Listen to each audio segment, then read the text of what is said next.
I want to introduce you to our listeners and hear a little bit of your backstory and what you're doing now. Will you share your history in terms of what did you consider your first act and then your second act, and now you're saying you're on your third act? So let's Yeah. take everybody on your journey.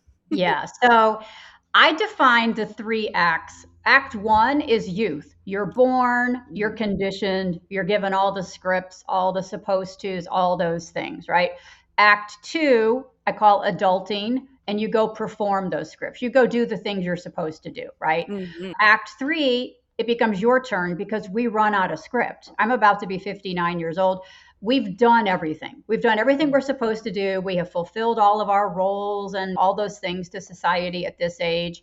I don't have children. I'm child free by choice, but women my age typically are becoming empty nesters. The kids are flying the coop, all those things. We've done everything. And Right. now we are off script.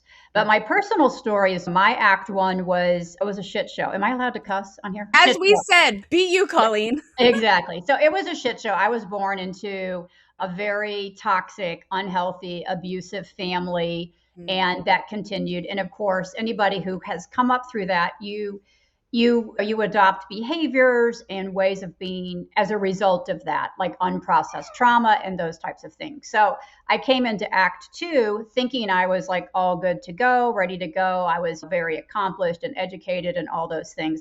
But I had continued a lot. Trauma leads us to do things that we wouldn't necessarily do. But I went on to have a really wonderful career. I have 2 master's degrees, kind of typical overachiever. Was married to my now late husband almost 30 years. People always ask me, was it a happy marriage? I'm like, very tumultuous. I came into it very unhealed and then started healing along the way.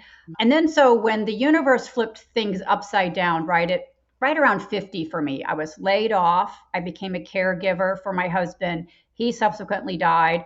I then lost my only sibling, lost 4 best friends, lost most finances. Like the life just flipped upside down. So on the one hand, I didn't have any choice but to start over. On the other hand, I see all the women I work with. This third act really is when we get to finally become ourselves, to be honest. And it's a lot of unpacking. It's a lot of unlearning. It's more deconditioning, I think, than it is learning.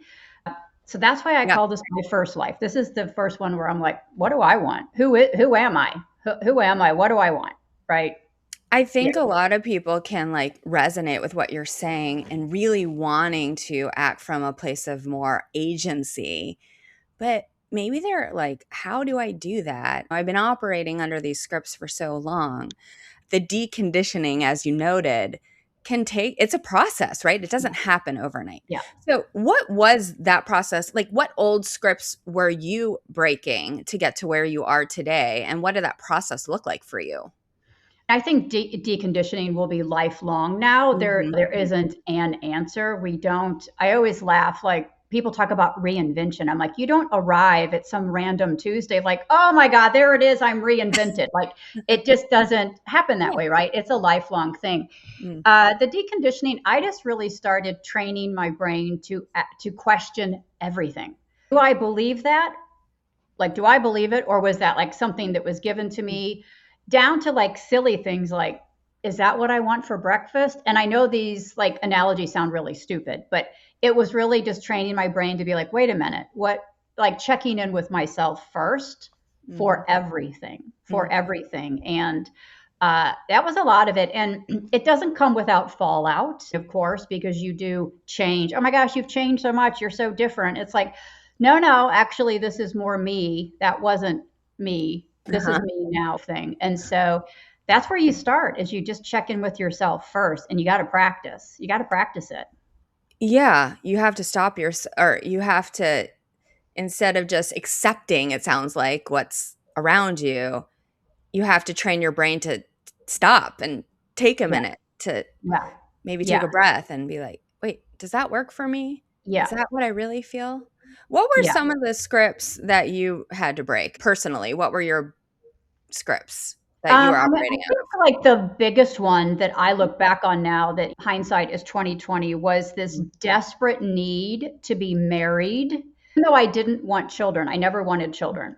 One of them was this desperate need to be married, like it was the status, like I have a husband, I got a husband, I was chosen, we lived a very lovely life that I Mhm. look back now and I'm like, I don't, it wasn't, it wasn't me. Like I never fit in.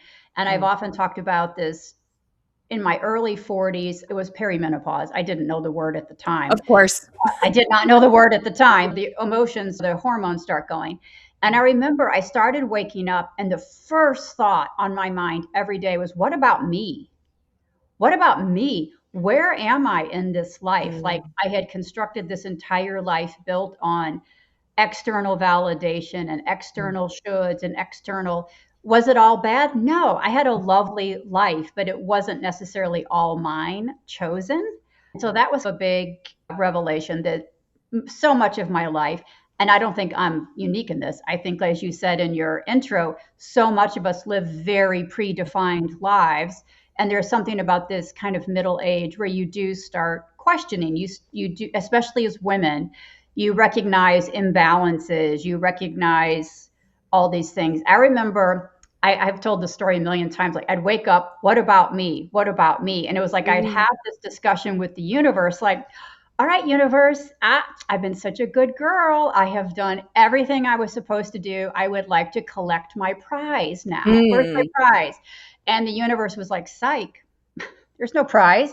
There's no prize. The Yeah. prize is you now realize Yeah. you really haven't been living your true life, which I think is very common with women.